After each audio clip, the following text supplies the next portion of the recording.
Hello students, today we will do our worksheet number 64 and the date is 10th of December 2020.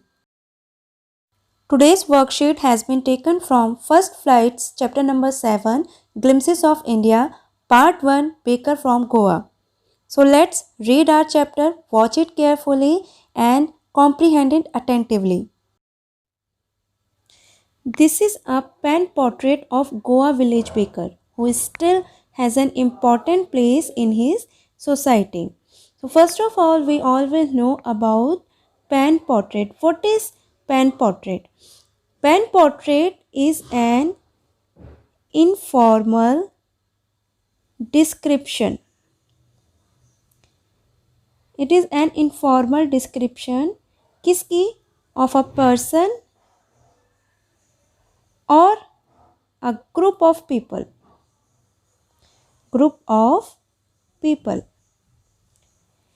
तो ये जो pen portrait होता है it is an informal description of a person और a group of people.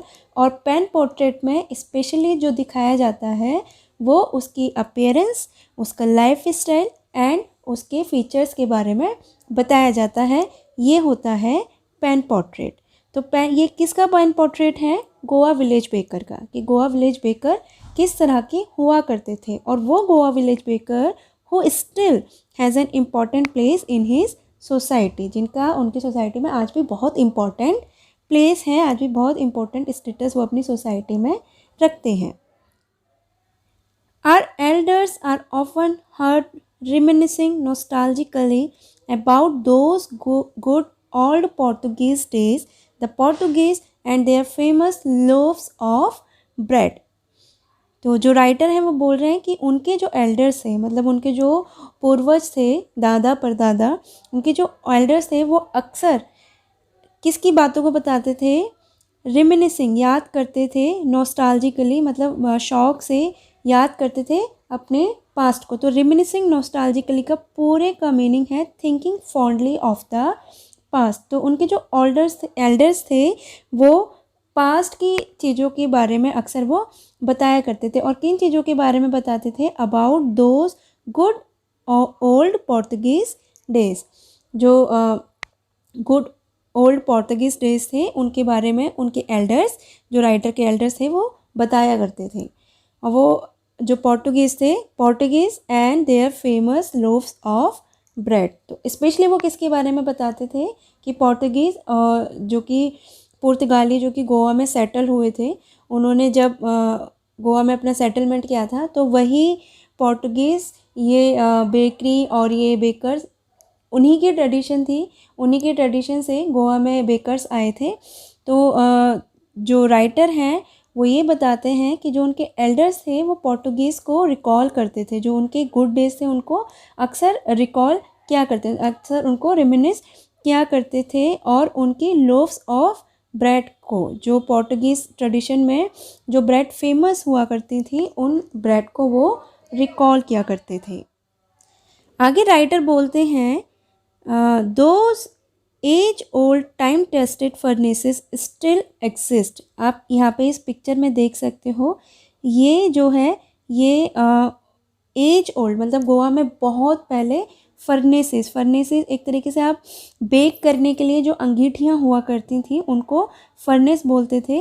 तो as old furnaces आज भी still exist. Still मतलब अभी भी एग्जिस्ट करती हैं, अभी भी वो मौजूद हैं गोवा के अंदर.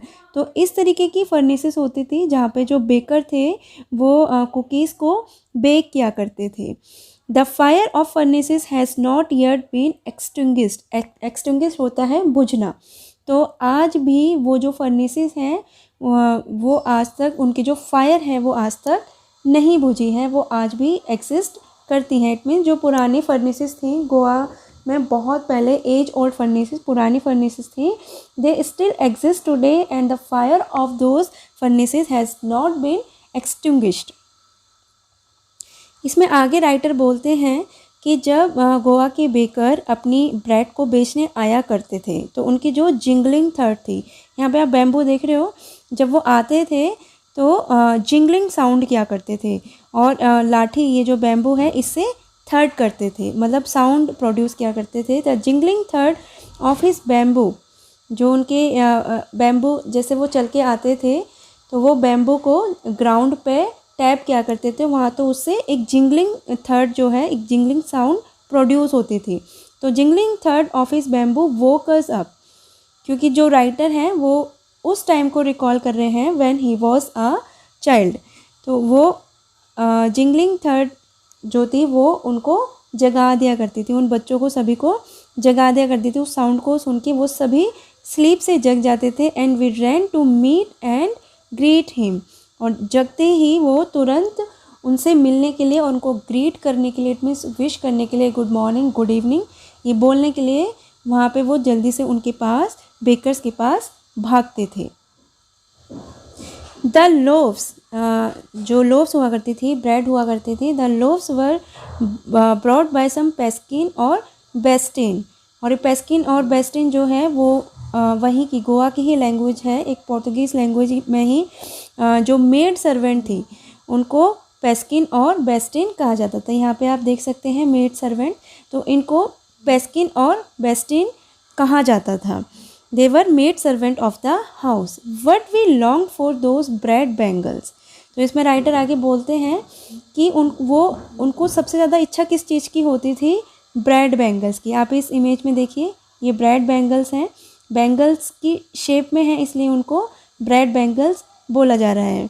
तो जो राइटर और उनके साथ जो बाकी बच्चे थे वो किसकी बहुत ज़्यादा इच्छा करते थे, bread bangles which we chose carefully. और उसको ख़रीदते समय ये सारे चिल्ड्रन और राइटर उसको बहुत केयरफुली उसको चूज़ करते थे कि मेरे को ये वाली ब्रेड लेनी है और मेरे को ये वाली ब्रेड लेनी है। Sometimes it was sweet bread of special make, और कई बार क्या होता था कि ये जो ब्रेड बैंगल्स थी ये स्वीट होती थी और स्पेशली किसी चीज़ से बनाई जाती थी। तो ये जो राइटर थे इनको ये ब्रेड बैंगल्स बहुत ज़्यादा पसंद थी। अब इसमें राइटर आगे बता रहे हैं कि जो बेकर आते थे तो वो किस तरीके से आते थे। The baker made his musical entry, कि जब वो आते थे तो म्यूज़िकल एंट्री इट मीन्स कुछ म्यूज़िक बजाते हुए आते थे with the jhang jhang sound of his specially made bamboo staff. तो यहाँ पे ये इनका बैम्बू है, बैम्बू स्टाफ जिसको वो लेके आते थे और इसी से वो झेंग झेंग साउंड प्रोड्यूस करते थे।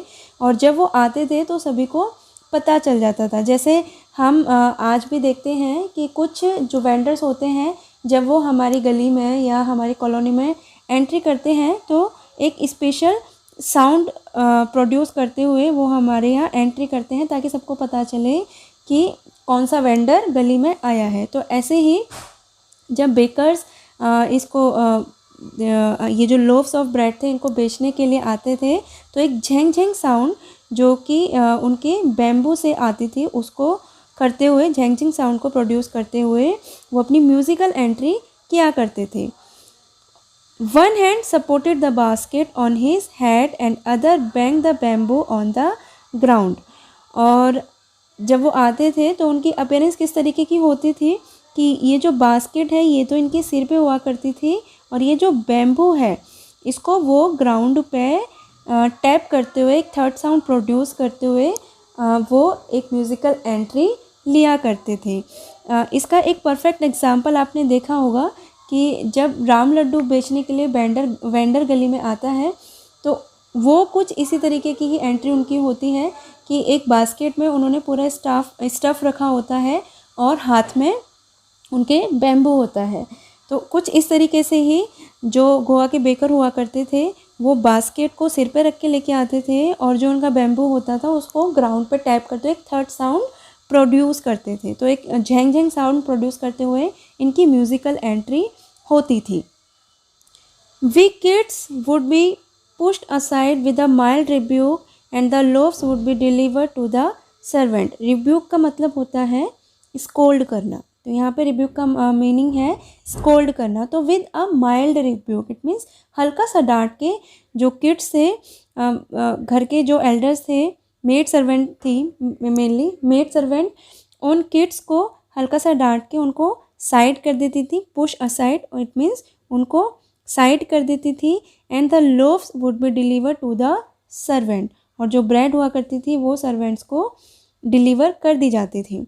But we would not give up, क्योंकि जो राइटर हैं वो अपने चाइल्डहुड की मेमोरी को रिकॉल कर रहे हैं और वो बता रहे हैं कि फिर भी हम हार नहीं मानते थे, हम लोगों को पुश असाइड कर दिया जाता था, still we would not give up, we would climb a bench, वो एक बेंच पे चढ़ते थे और अ पैरापेट, एक या तो बेंच पे चढ़ते थे और अ पैरापेट पे चढ़ते थे। पैरापेट क्या होता है, आपने देखा होगा कि घर के चारों तरफ एक चार दीवारी इस तरीके से होती है, आंगन हुआ करते थे पहले, और बाहर एक दीवार होती थी जिस पे चढ़ के बाहर की ओर झांकते थे।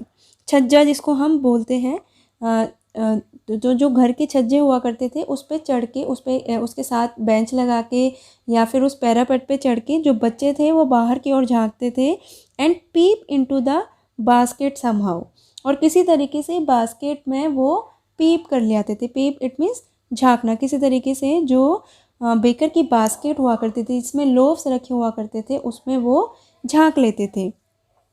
I can still recall the fragrance of those loaves, तो उन ब्रेड की, उन लोव्स की जो फ्रेग्रेंस है, जो खुशबू है, वो मैं आज भी रिकॉल कर सकता हूँ, आज भी याद कर सकता हूँ। Loaves for the elders and bangles for the youngest, तो वो अलग अलग हुआ करती थी। ये जो लोव्स हुआ करती थी वो एल्डर्स के लिए हुआ करती थी, घर के बड़ों के लिए हुआ करती थी, और जो बेंगल्स हुआ करते थे, ये जो स्वीट बेंगल्स हुआ करते थे, ये घर के यंगेस्ट मतलब घर के छोटों के लिए हुआ करती थी। तो इस तरीके से जो बेंगल्स और लोव्स थे वो मेड सर्वेंट को डिलीवर किए जाते थे। We did not even care to brush our teeth और वॉश आवर माउथ्स प्रॉपरली, तो क्योंकि जो बेकर्स थे वो सुबह सुबह ही इन लोव्स को, इन ब्रेड बेंगल्स को सुबह सुबह ही डिलीवर करने आते थे, तो उसकी झैंग साउंड सुन के सारे जो बच्चे होते थे वो तुरंत उठ जाते थे और उन ब्रेड को खाने के लिए, उन लोव्स को खाने के लिए they did not even care to brush their teeth, वो अपने टीथ को भी ब्रश नहीं करते थे, अपने माउथ को भी प्रॉपरली वॉश नहीं किया करते थे। एंड वाई शुड वी, तो इसमें जो राइटर हैं वो उसको बोल रहे हैं कि वाई शुड वी, हमें करना भी क्यों चाहिए, हमें ब्रश क्यों करना चाहिए, क्योंकि वो उस समय चाइल्ड हैं और उनको बस उठते ही ऐसा लगता था कि वो जल्दी से वो ब्रेकफास्ट कर ले और उन स्वीट बेंगल्स को, उन ब्रेड बेंगल्स को खा लें। तो वो बोलते थे why should we brush our teeth, who would take the trouble of plucking the mango leaf for the tooth brush, क्योंकि उस समय उस समय मैंगो लीफ से उसकी जो आपने दातुन सुना होगा, ये पिक्चर में आप देख सकते हैं दातुन, और इस तरीके से दातुन से इस तरीके से टीथ को क्लीन किया जाता था, उनको ब्रश किया जाता था। तो वो राइटर बोलते हैं that who would take the trouble, कौन इतनी ट्रबल ले कि मैंगो लीफ से वो दातुन को, टहनी को तोड़े, दातुन बनाए और अपने टीथ को ब्रश करें। तो who would take this trouble to plug the mango leaf for the tooth brush and why was it necessary at all, तो राइटर बोलते हैं कि ये नेसेसरी भी क्यों था। The tiger never brushed his teeth, तो अपने आप को, चिल्ड्रन को वो खुद को कंपेयर कर रहे हैं, किससे, टाइगर से कंपेयर कर रहे हैं। तो बोलते हैं tiger never brushed his teeth, तो टाइगर तो कभी अपने टीथ को ब्रश नहीं करता, तो why should we brush our teeth. Hot tea could wash and clean up everything so nicely after all, तो आगे वो जस्टिफाई कर रहे हैं कि मैं अगर ब्रश नहीं करता हूँ और अपने माउथ को अच्छे से वॉश नहीं करता हूँ तो वो करने का काम क्या करेगी, हॉट टी। तो क्या फ़र्क पड़ता है कि अगर मैं अपने दांतों को ब्रश नहीं करता या फिर अपने माउथ को प्रॉपरली वॉश नहीं करता, अगर मैं हॉट टी पी लूँगा तो it would wash and clean up everything so nicely, तो हॉट टी अच्छे से पूरे मुंह को साफ़ कर देगी। तो why would I take trouble to plug the mango leaf and make it tooth brush and clean my teeth. तो इसमें राइटर बोलते हैं कि जब हम चिल्ड्रन थे तो हमें बस लगता था कि हम जल्दी से ब्रेड खा लें, तो हम अपने माउथ को भी प्रॉपरली वॉश नहीं करते थे, अपने टीथ को भी ब्रश नहीं किया करते थे। Wedding gifts are meaningless without the sweet bread known as bol, तो यहाँ पे ये जो इमेज दी गई है इसमें जो ब्रेड है वो है बोल और ये स्वीट हुआ करती थी। तो इन ब्रेड की जो इम्पोर्टेंस थी वो इतनी ज़्यादा थी कि इसके बिना कोई वेडिंग सेरेमनी भी कंप्लीट नहीं हुआ करती थी गोवा के अंदर, और इनको as a wedding gift serve किया जाता था, एक दूसरे को दिया जाता था as a gift, wedding gift. तो वेडिंग गिफ्ट्स आर मीनिंगलेस, तो वेडिंग गिफ्ट्स मीनिंगलेस थे without the sweet bread known as bol. Cakes and बॉलीनट्स are must for Christmas and other festivals. तो यहाँ पे इस इमेज में जो पिक्चर दी गई है वो बॉलीनट्स की पिक्चर है, जो गोवा में आज भी पॉपुलर हैं। तो इन बॉलीनट्स और केक्स के बिना क्रिसमस और बाकी फेस्टिवल्स मीनिंगलेस हुआ करते थे, ये सेलिब्रेट नहीं होते थे। The baker had a peculiar dress known as kabai.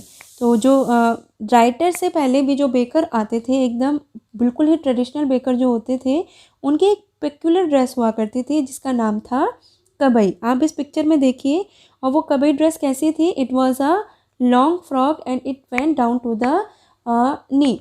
तो नी से लंबी हुआ करती थी, मतलब घुटनों से लंबी ये एक लॉन्ग फ्रॉक हुआ करती थी जो कि बेकर पहना करते थे, और ये राइटर से भी पहले की बात है। तो इस ड्रेस को क्या कहते थे, इस ड्रेस को कबई कह के बुलाते थे। Bakers who wear pants longer than half pant are known as pader. तो ये जो पेडर बेकर हुआ करते थे, ये राइटर के टाइम पे ब्रेड को बेचने के लिए आते थे। तो पेडर किन को बोला जाता था, उन लोगों को बोला जाता था जो कि जिनकी जो पैंट हुआ करती थी वो हाफ पैंट से थोड़ी लंबी हुआ करती थी और फुल लेंथ पैंट से थोड़ी छोटी हुआ करती थी। तो इसमें मैंने आपको आगे इमेज में मैं बताऊंगी कि जो पेडर हैं उनको पेडर किस तरीके की ड्रेस पहना करते थे। आप इस इमेज को देखिए, इसमें जो बेकर है, इसने जो ड्रेस पहनी है, शॉर्ट इसकी शर्ट है वो थोड़ी छोटी है, और जो पैंट है ये फुल लेंथ पैंट से थोड़ी छोटी हुआ करती थी और शॉर्ट पैंट से थोड़ी लंबी हुआ करती थी, हाफ पैंट से ये थोड़ी लंबी हुआ करती थी। तो राइटर के टाइम पर जो बेकर होते थे वो इस तरीके की ड्रेस पहना करते थे, और इन बेकर को बोला जाता था पेडर। चैप्टर को पढ़ने के बाद, चैप्टर के एक्सट्रैक्ट को पढ़ने के बाद हम बढ़ते हैं अपने क्वेश्चन आंसर की तरफ। यहाँ पे जो हमें वर्कशीट में जो हमें एक्सट्रैक्ट दिया गया है, इसको हम अपनी पीपीटीज में पढ़ चुके हैं अब तक, जो मैंने आपको पढ़ाया है इस चैप्टर के से रिलेटेड। तो हम इसको अब दोबारा से नहीं पढ़ेंगे, हम डायरेक्ट इसके क्वेश्चन पे चलते हैं। फर्स्ट क्वेश्चन है आपका, what produced the jhang jhang sound. What produce the jhang jhang sound. इसमें आपको 4 ऑप्शन दिए गए हैं। तो झेंग झेंग साउंड क्या प्रोड्यूस करती थी? Bells on the bamboo pole, dragging of baker's basket, coins in the ladies purse, थर्ड of the staff.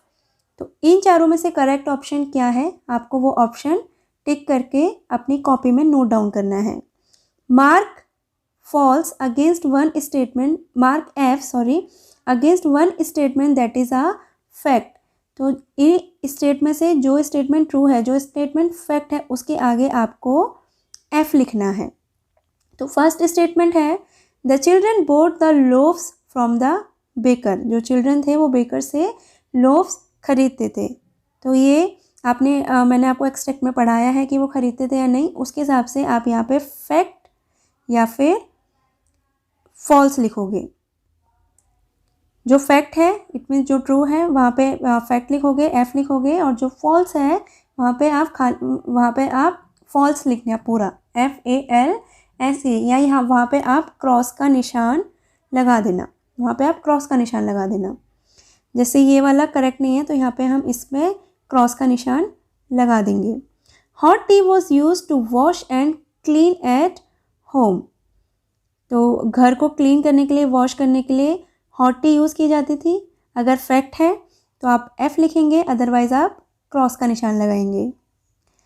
Next is the baker carried the basket on his head. जो baker होते थे वो basket को अपने हेड पे रख के लाते थे। तो अगर फॉल्स है ये, अगर तो आप क्रॉस करेंगे, और अगर ये ठीक है तो आप यहाँ पे एफ लिखेंगे, फैक्ट लिखेंगे। Sweet bread was made of mango leaves. जो स्वीट ब्रेड होती थी वो मैंगो लीव से बनाई जाती थी। तो अगर ये फैक्ट है, अगेन यहाँ पे आप F लिखोगे, लेकिन अगर ये गलत है तो आप यहाँ पे क्रॉस का निशान लगाएंगे। Next question is choose one meaning that correspond to a word used in a passage.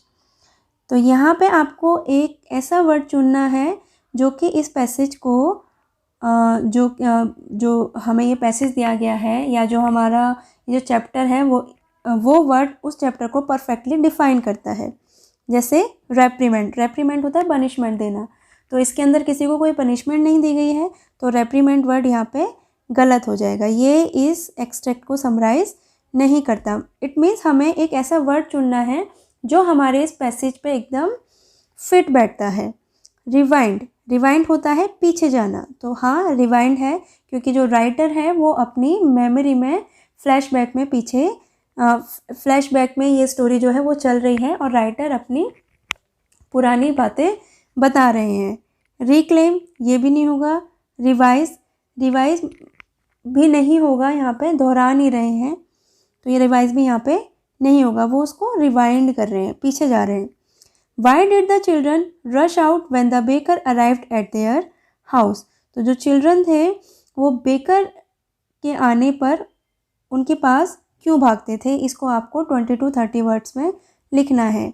और मैंने आपको पहले भी बताया है, जब आप किसी आंसर को अटेम्प्ट करते हैं तो आपको एक लाइन क्वेश्चन के अंदर से ही मिल जाती है। For example, the children rushed out when the baker arrived at their house. अब यहाँ पे वाई है, तो वाई का आंसर जब आप शुरू करोगे तो बिकॉज से शुरू करोगे। बिकॉज क्यों भाग के आते थे वो आपको उसमें से, आपने वीडियो देखी है पूरी, इसमें से आपको इसका आंसर मिल जाएगा। Describe the baker in your own words, तो बेकर को आपको अपने वर्ड्स में डिस्क्राइब करना है, और ये आपको कितने वर्ड्स में डिस्क्राइब करना है, 40 to 50 वर्ड्स में। Choose the correct option to fill in the blanks, तो यहाँ पे आपको 3 ऑप्शन दिए गए हैं और 3 ही ब्लैंक दिए गए हैं, तो इन 3 ब्लैंक में आपको करेक्ट ऑप्शन को राइट करना है। दोज ईटर्स ऑफ लोव्स, यहाँ पे आप देखिए कौन सा करेक्ट होगा। Those eater of loaves but the makers are still there, they still have amongst us the mixers, the moulders and those who dash those age-old time-tested furnaces still exist, the fire in the furnaces, यहाँ पे है dash. तो यहाँ पे आप जो correct answer है उसको आप लिखेंगे। इसके लिए आप अपनी बुक का फर्स्ट पैराग्राफ पढ़ेंगे, इसी चैप्टर का फर्स्ट पैराग्राफ पढ़ेंगे, और उस फर्स्ट पैराग्राफ में आपको इस ये जो फिल इन द ब्लैंक्स दिए गए हैं इसका करेक्ट आंसर आपको इस चैप्टर के फर्स्ट पैराग्राफ में मिल जाएगा। और यहाँ पे कैब मैसेज है, wash your hand with soap and water regularly, अपने हाथों को साबुन और पानी से रोज़ धोएं। So attempt this worksheet, till then goodbye and have a nice day.